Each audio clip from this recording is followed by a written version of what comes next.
नमस्कार, good morning सगळ्यांना. सगळ्यात आहे ना श्री स्वामी समर्थ. आज आपण नाश्त्यासाठी बनवणार आहोत कोथिंबीरचे थालीपीठ. तर मुलांना आवडणारे असे साधे आणि सिंपल सोप्या पद्धतीने फक्त 2-3 वस्तू वापरून आपण बनवणार आहोत मस्त कोथिंबीरचे पराठे.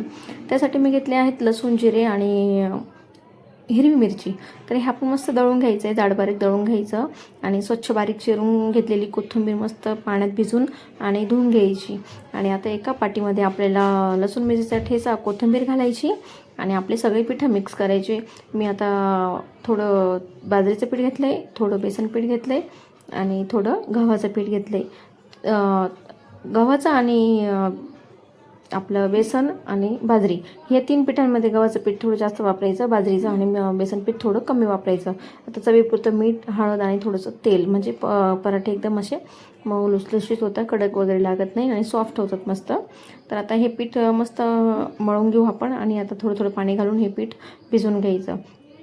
तर आपण हे पीठ भिजून घेतल्यावर मस्त पोळी जशी लाटतो आपण चाळायची, मधून तेल वगैरे लावून, पीठ वगैरे लावून त्याप्रमाणे आपण पोळी पराठा असा लाटून घेऊ आणि मस्त आलटून पलटून तेल टाकून किंवा बटर तूप टाकून मस्त आलटून पलटून शेकून घ्यायचा आणि छान असा आपला पराठा रेडी होतो. तुम्ही सॉस चटणीसोबत किंवा लोणच्यासोबत खाऊ शकतात.